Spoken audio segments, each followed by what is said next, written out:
ka ba? Bakit hindi mo nakikipaglaro sa amin? May kagalit ka ba sa kanila? Wala. Oh, bakit nandyan ka? Sabi kasi ng nanay, bawal na daw ako maglaro ng mga ganyang klaseng laro. Pati nga pagbibisikleta, pinagbabawal na rin niya. Bakit? Baka daw kasi mapunit yung aking hymen. Hymen? Ano yun? Mahalagang bagay yun, lalo't mga dalaga na tayo. Dalaga na ba tayo? Oh, Aida, Magda, kamusta ba? Magandang dapat sa tubo kaya, kapata. Ha? Oo nga, Tihado, matutuwa na naman ang mga arkanghel. Maganda naman ang papel mo sa mga amo natin. Ay, hindi lang ako, nating lahat. Nay! Ninita! Ay, naku, narito anak ko, oh. Nay, dinalhan ko kayo ng merienda. Ang sweet mo naman, Ninita. Ang swerte niyo sa anak mo, kapatas. Ay, oo naman. Oh, anak, what's the snack? Pinagprito ko kayo ng saging na turon. Hindi pa ako nagme-mens eh. Pero, kung dalaga ka na, dalaga na rin ako. Kasi pareho naman tayo ng edad eh. Pareho na tayong 14. Siguro. Tsaka ang tangkad mo eh. Siguro nga mas dalaga ka pa sa akin. Kamusta? Eto, okay naman, Nay. Angat man to? Kamusta, anak? gumraduate ko si Ninita? Ay, malapit na. Third year na yan sa nursing eh. O, di 2 years na lang, meron na akong nurse. Buti naman hindi naglolo ko si Ninita kahit sa Maynila siya nag-aaral. Buti hindi siya nagbo-boyfriend. Hindi, alam naman ng mga anak ko ang paghihirap ko para sa kanila eh. Simula nung namatay ang tatay nila 3 years ago, ako na ang kumayos para sa kanila. Kaya itong sininita ko, naku, tutok ito sa pag-aaral. Para pag nakatapos na siya at nagtatrabaho na, siya naman ang magpapaaral kay nene ko. Sige na, sige na! Daday, bakit? Pinapatawag po kayo, madam. Totoo ho, madam. Si Nene po ang napili niyong maging Reyna Elena? Eh, bakit naman hindi? Bakit ayaw mo ba, Nena? Eh, gustong-gusto po. Siyempre. Pero, 14 lang ho siya eh. Eh, malaki naman ang bulas niya, hindi ba? Kung hindi mo nga siya kilala, mukha na siyang 18. Bakit nga ho siya?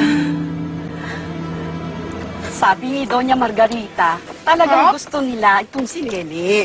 Eh kasi nga yung pyesa ang magkukonsorte ay yung kanilang anak na si Gabi. Oh, hindi ba yung si Gabi at yung isa pa nilang anak na itong si Albert, mga kalaro ni Nene nung maliit pa sila. Nay, uuwi ho si Gabi? Naku, hindi kaya politika yan? Hindi pa kakandidato ng pagka-mayor si Don Anselmo? Eh, talaga namang gusto kong si Sir Anselmo ang maging mayor. Ngayon naman, ha? Hindi lang siya mabait. Very handsome pa. Isang saglit ng ubod tagal, unang halik ng iyong mahal. Isang saglit lang nang matikman, isang saglit lang. Gabi, uuwi ka na. Magkikita na tayo ulit. Uuwi ka na. Maalala mo pa kaya ako? Paano si Marisa? Gusto ko siyang makasama ngayong summer. Gabi, kaklase mo naman si Marisa, hindi ba? O, magkikita naman kayo kapag regular school days na. Alam mo, matagal na kayo hindi nakakauwi eh. Ito man lang summer na to, kailangan kita, kailangan ko si Albert. Kailangan ko kayong dalawa para magkonsorte para sa darating ng Santa Cruzan. Pero pa, may mga plano na ako eh. Kailangan tayo ni Pa. Eh kasi naman, ang dami-dami pwedeng magkonsorte. Bakit tayo pa?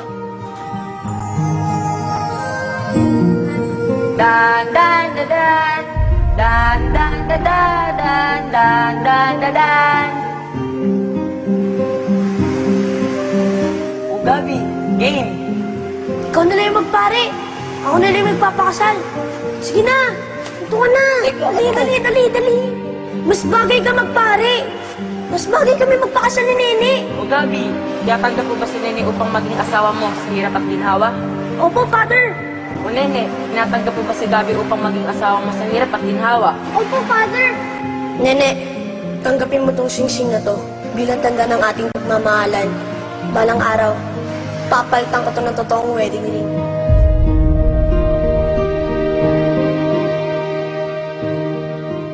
Hindi ka ba nakikinig? Kanina pa dinidiscuss ni Pa ang political plans niya. Ano, tinatawag mo akong bingi? Tama na, tama na! Magtatalo na naman kayo eh. Hi, Albert! Uy, Marisa! Hello. Ay, hello po, Tito. Marisa. Hello po. Hello. Kumusta? Mabuti po. Ang papa mo, kumusta? Ay, mabuti naman po. Hindi pa po ba kayo nagkita? Hindi pa nga eh. Alam mo, actually, papauwi na sana ako, pero sige, dadaanan ko muna siya sa bangko. Yayain ko siyang mag-lunch kami. Ah, kayo, wala ba kayong lakad? Ne! Ne! Ate! Ne, ano iniisip mo dyan? Ate, darating na si Gabi. Dalaga na ako at pinata na siya. Pwede na kami magpakasal. Nene! Gabi, as you say that now, so loudly. Tsaka si Alberto nakakahiya. Anong nakakaya doon? Eh, ano kung nandyan si Kuya? Hindi kung ayaw niya marinig, edi umalis siya. Gabi, Gabi? Yun na lang bang kaya mo sabihin? Marisa, sabi ko, I love you. I love you. I love you, Marisa. Gusto ko sabihin mo lang na huwag na ako umuwi ng probinsya. Na hindi na ako uuwi. Marisa, kaya kong talikuran na kahit na sino. Kahit pang pamilya ko, kaya kong talikuran. Ganon kita kamahal. Ayokong mawala ka. Ano bang nakakagulat doon? Pinangako niya magpapakasal kami kapag nagbinata at nagdalaga na kami. Hindi ko nakakalimutan ang pangakong yun. Dahil sa'yo na sinabi niya na magpapakasal kami, magpapakasal kami! Ano? Titingnan mo na lang ako? Wala kang sasabihin? hindi kita mahal. Ayoko sa'yo. Para kang bata eh. You're so immature. Alam mo, kung ako sa'yo, umuwi ka na sa probinsya. Tulungan mo yung daddy mo doon para magkasilbi ka naman. Hindi mo ako mahal? Gabi, you're like a brother to me. You're my friend. Friend! Eh, nung lumalabas tayo. Di palagi mo ako sinasama pag may problema ako. Friend lang ba yun? Eh kasi, classmate kita. Magkaibigan yung mga pamilya natin, so kaibigan din kita. Pinasakay mo lang ako. Gabi! Huwag mo ko pinagbibintangan, ha? Sinungaling ka. Bakit niyo ba ako tinatawag na sinungaling? Totoo naman yung sinabi ko na pinangakuan ako ni Gabi na magpapakasal kami pagdating ng araw eh. O sige, sabihin na natin totoo yun. Pero laro lang yun. Joke lang. Asa ka pa? Eh, hindi naman kayo bagay, no? Oo nga, Nene. At ang layo naman ng katayuan mo sa mga arkanghel, no? At kailan ba bumaba ang buwan sa lupa? Basta. Makikita nyo, pagbalik dito ni Gabi, ako magiging Reyna Elena niya at siya ang konsorte ko. Tapos ako magiging bride niya. Tapos siya magiging groom ko. Tapos mapupunta yun sa... Ako magiging ina ng mga anak niya. At siya magiging ama ng mga anak ko. Nene, gumising ka nga! Gising ako, no? Tsaka, totoo naman lahat ng sinasabi ko eh. Mangyayari lahat yun. Nene!